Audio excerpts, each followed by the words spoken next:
autumn of 1918, a young Daytonian named Null Hodapp was fighting for his life in the mud and blood of the Meuse-Argonne offense. It was a landscape of skeletal trees, an invisible death, where the air was thick with the suffocating yellow haze of mustard gas. The poison pooled in the forest hollows like stagnant water, forcing men into rubber masks while the vapor ate their exposed skin, raising agonizing blisters that burned like acid and charred the lungs from the inside out.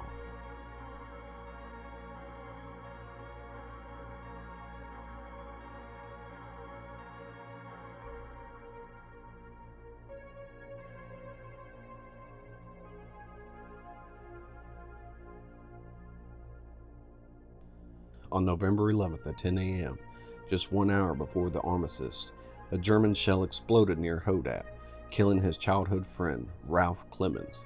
Null survived the toxic fog, but he returned to Ohio a changed man, haunted by his friends he left behind in that chemically scarred forest. While Null came home to Dayton, Ralph stayed behind. Today he rests in Plot G, row 14 of the Meuse-Argonne American Cemetery in France. One of over 14,000 white crosses standing in silent formation on the very ground where he fell. Driven by a need to remember, Hodapp spent the 1920s amassing farmland southwest of Dayton. He didn't just want to build a park, he wanted to recreate the forest that had claimed his youth, but this time as a place of joy. He wanted to replace the scent of mustard gas with the smell of fresh pine and popcorn. In July 1927, he opened Argonne Forest Park. For nearly 20 years, these woods didn't ring with artillery, but with the laughter of families. It was a sprawling 100-acre retreat featuring a massive swimming pool, a dance hall, and decommissioned streetcars from the Dayton-Oakwood line converted into rental cabins and concession stands. The park's fate was tied to the very thing that inspired its birth, war. When World War II brought gas rationing, the crowds vanished. Null Hodapp passed away in 1945, and the park slowly surrendered to the earth. Perhaps the final irony of Null's story lies in his own departure. While Ralph Clemens rests under a documented white cross in France, there is no readily available record of Null's final burial site. The man who dedicated his life to a monument for the fallen seems to have vanished into the very soil he cultivated, leaving behind a legacy that is as untraceable as a scent on the wind.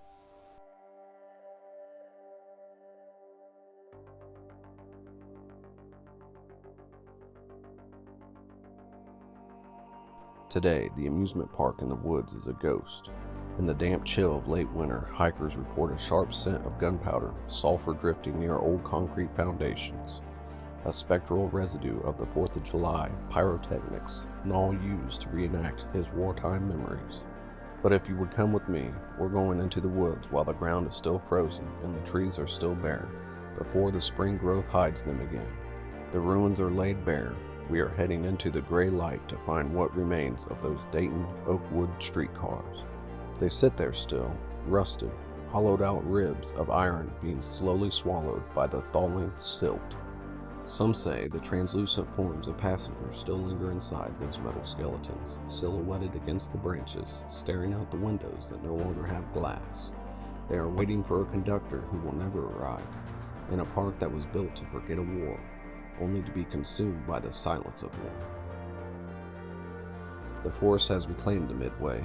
Follow me into the mud and the cold, and we'll see what else it has decided to keep. 57 degrees.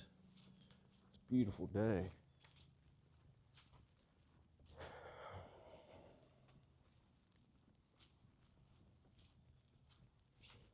So this is what we're going for. Pause the video. Get a read. And here's the old streetcars we'll be looking for. I think the stairs for the pool's still there. The dance floor.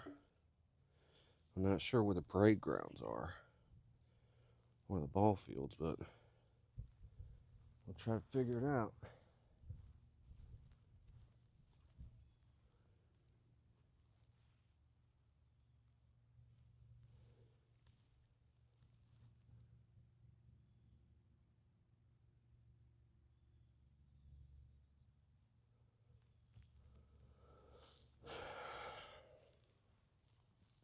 I think I dressed a little too warm for this one.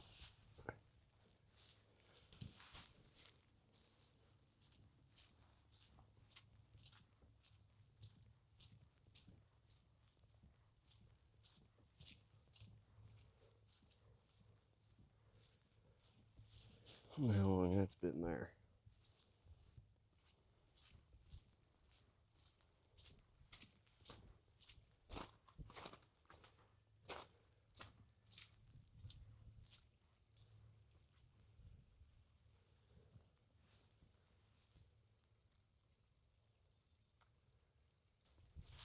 Shown in blue.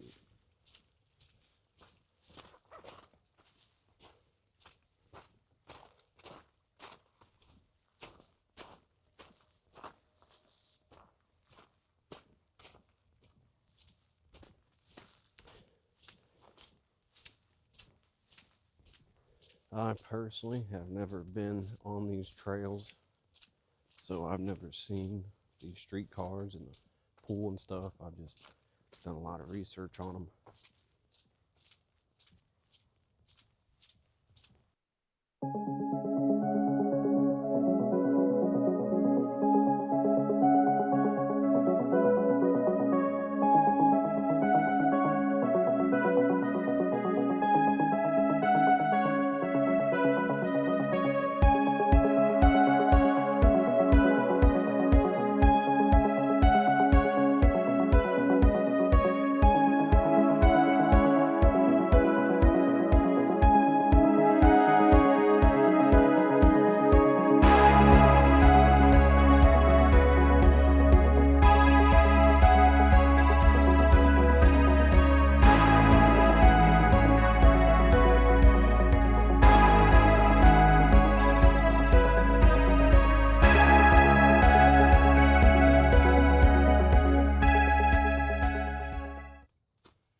Alright guys, so check this out. I'm just sitting here chilling for a minute, taking a couple pictures. We'll get a closer look at these trolley cars. Check out how the back one's jacked up in the air.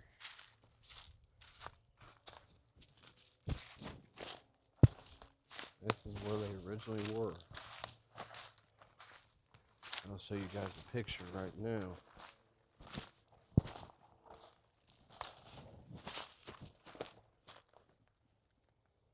But look at that. Those poured concrete columns that they poured for these trolley cars. Obviously that one right there went there.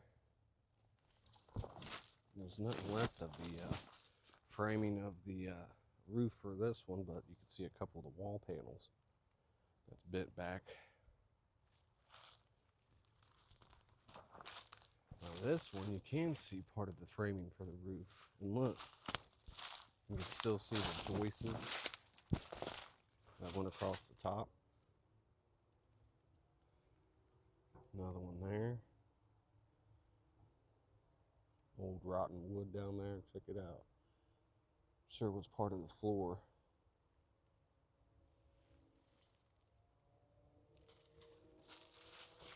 Here's part of the wall. Right there.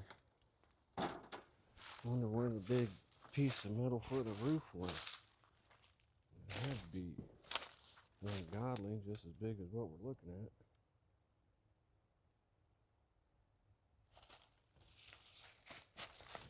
But they say that they've seen shadow figures moving around these trolley cars and sitting inside of them as if they're waiting for a ride. I couldn't imagine how that would look nowadays, because there ain't nothing left. They've also heard children's laughter, because these were used for the concession stands. So I'm sure there's a lot of children running up to them. Remarkable how they just sat here.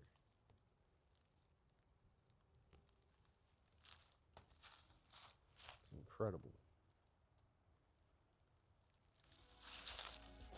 All right, guys, I think this might be like a two-parter video. I'll do it again sometime in the summer and go further down the trail once I get the trails figured out more. I don't know how far down we are. To keep going to get to the other streetcar that looks like is on there. I've never seen pictures of it. I've only these, but I've only seen these streetcars. But we'll have all the other things on the second episode. It's gonna be a lot more green out here, a lot warmer. But I wanted to see these because I've never seen them before. I appreciate you guys joining me here on Derelict History. Don't forget, like, subscribe, hit that subscribe button, guys. Comment, say hey, hello, tell us where you're watching from, anything. Helps the algorithm, pushes it out to more people. Probably tired of hearing that, but it really does help. Just make sure you guys stay safe, keep exploring, and we'll see you on the next one.